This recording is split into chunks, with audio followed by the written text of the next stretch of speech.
आरोपांचा माहोल सुरू आहे, आरोप प्रत्यारोप सुरू आहेत। अजित पवार सातत्यानं आरोप करतायत। त्यातला पहिला आरोप आहे तो म्हणजे या शहरातले रस्ते मी मोठे केले होते, पण ते आता इथल्या सत्ताधाऱ्यांनी छोटे केलेत। नेमकं अजित पवारांचं म्हणणं काय, ते खरं आहे का, हे आपण फॅक्ट चेक करूयात। मी आता आहे अजमेरातून मोरवाडीकडे जाणाऱ्या रस्त्यावर। अजित पवार रस्ते छोटे केल्याचं जे सांगतायत, त्यासाठी ते अजून त्याच्या पुढे जाऊन सांगतात की अर्बन स्ट्रीट नावाचा एक घोटाळा इथे झाला। अर्बन स्ट्रीट म्हणजे काय हे आपल्याला आता समजून घ्यावं लागेल आणि अजित पवार करत असलेल्या आरोपांमध्ये खरंच तथ्य आहे का हे पाहावं लागेल। तर अर्बन स्ट्रीट म्हणजे शहरातले जे काही ठराविक रस्ते आहेत त्यावरचे फुटपाथ हे सुशोभित करणं आणि त्याच्यावरती नागरिकांना व्यवस्थित चालता येईल अशी व्यवस्था करणं। तर इकडे बाजूला तुम्ही हा फुटपाथ जो आहे तो पाहताय, मोरवाडीकडून अजमेराकडे जाणाऱ्या रस्त्यावरचा हा फुटपाथ आहे। इथं या फुटपाथवरती सगळ्या गाड्या आत्ता पार्किंग केलेल्या पाहायला मिळतात। खरं तर कुठल्याही नागरिकाला इथून आत्ता पायी जे आहे ते जाता येणार नाहीये, अशी ही सगळी परिस्थिती आहे। या रस्त्याच्या दोन्ही बाजूला जर पाहिलं तर एका बाजूला म्हणजे माझ्या डाव्या हाताला रस्त्यावरती गाड्या पार्क केलेल्या आपल्याला पाहायला मिळतील, तर दुसरीकडं फुटपाथच्या खाली रस्त्यावरती सुद्धा गाड्या उभ्या आहेत। त्याचबरोबर काही अतिक्रमणं इथं झालेली आहेत। छोटे व्यावसायिक असतील, पथारीवाले असतील, काही फूड स्टॉल धारक असतील, यांचे फूड स्टॉल हे या सगळ्या ह्याच्यावरती पाहायला मिळतात। मग हे होतंय काय, तर होतंय असं की इथं वाहतूक कोंडी निर्माण होतीये। आत्ता खरं तर दुपारची वेळ आहे, त्यामुळं गाड्या कमी असल्या तरी सुद्धा सरळ जर आपल्याला व्यवस्थितपणे या रोडवरनं गाडी चालवता येते का हा जर प्रश्न विचारला तर कुणी नाही असं उत्तर देईल। कारण की रस्त्यावरती आपण इथं पाहतोय की सगळीकडून ह्या गाड्या ज्या आहेत रस्त्याच्या मध्ये उभ्या आहेत। हा संपूर्ण भाग बघा फुटपाथवरचा, तिथं कशा पद्धतीनं अतिक्रमण झालेलं आहे।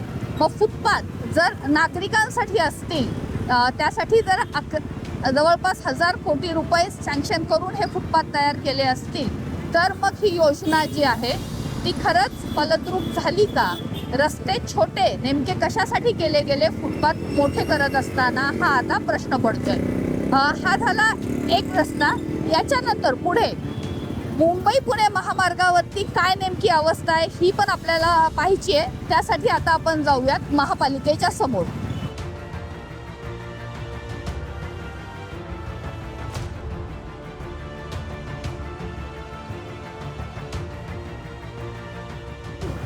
आता गंमत बघा, त्याच रस्त्यानं मी फक्त काही मीटर अंतर पुढे आलेली आहे। हा फुटपाथ आहे। फुटपाथवरती महापालिकेनं अधिकृत पार्किंगचा बोर्ड जो आहे तो लावलेला आहे।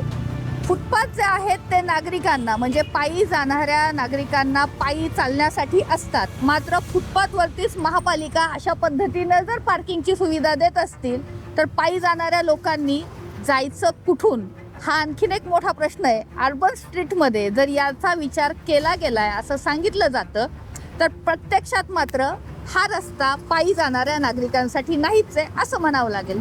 चला आता थोडं पुढे जाऊन बघूयात आणखी काय काय पाहायला मिळतंय।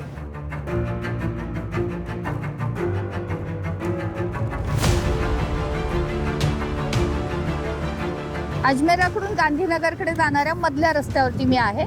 इकडे बघा तुम्ही, पुन्हा रस्ता छोटा दिसतोय, फुटपाथ मोठे आहेत, झाडं लावलेली आहेत त्याला, कठाडे आहेत त्याला, आणि हा रस्ता छोटा आहे। ठीक आहे, या रस्त्यावरती वर्दळ जी आहे ती बऱ्यापैकी त्या मानानं कमी असते, पण तरी सुद्धा हा रस्ता छोटा झालेला आहे। दुसरीकडे फुटपाथवरतीच महिलांसाठीचं एक शौचालय जे आहे ते फुटपाथवरती बांधलेलं आहे।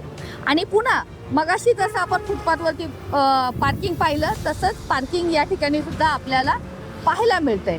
हा अंतर्गत रस्ता म्हणता येईल असा रस्ता आहे। आता आपण मुख्य रस्त्याकडे म्हणजे पुणे मुंबई महामार्गावरती आपण जाणार आहोत, तिथे नेमकी काय परिस्थिती आहे हे आपण समजून घेऊया।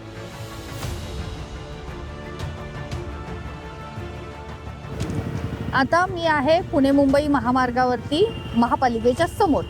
हा जो रस्ता तुम्ही बघताय हा 60 मीटरचा रस्ता होता। पालिकेतनं मध्ये ग्रेड सेपरेटर आहे, पलीकडे रस्ता आहे ग्रेड सेपरेटर, त्याच्यावरून तो क्रॉस करण्यासाठी हा पूल आणि बीआरटी नंतर हा रस्ता।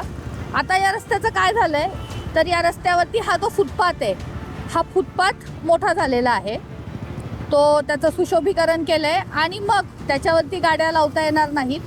तर गाड्या लावायला जागा पार्किंग जी आहे ती इथे केली आहे. मुख्य रस्ता जो आहे तो छोटा झालेला आहे. त्यामुळं काय होतं, इथं गाड्या लावताना किंवा गाड्या काढताना पुन्हा एक अडथळे जे ते निर्माण होतात. मेट्रो आहे, मेट्रोचं काम अजून काही ठिकाणी चाललं आहे. BRTचं काम सुरू आहे.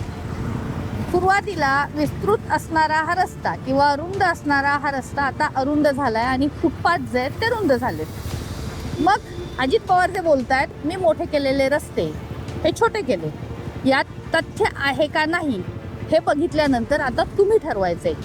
अर्बन स्ट्रीट या योजनेअंतर्गत हे रस्ते बनवले गेले. शहरामध्ये वेगवेगळ्या भागामध्ये अर्बन स्ट्रीटचा हा जो प्रकल्प आहे तो राबवण्यात आला. अजूनही अनेक ठिकाणी हे रस्ते जे आहेत किंवा हा प्रकल्प जो आहे तो पूर्ण झालेला नाही. काही ठिकाणी लोकांनी मागणी केली की फुटपाथ छोटे करा, फुटपाथ काढून टाका. त्यानंतर काम झाल्यानंतर तिथले फुटपाथ जे ते काढून टाकण्यात आलेले आहेत. तर पण शहरातला हा जो मुख्य रस्ता आहे त्या मुख्य रस्त्याची अवस्था तुम्ही पाहिलेली आहे.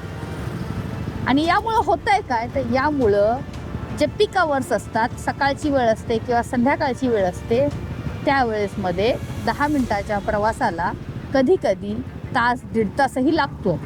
मग आता आपण ठरवायचं आहे नेमकं काय खरं आहे काय खोटं. पाहत राहा आसपास.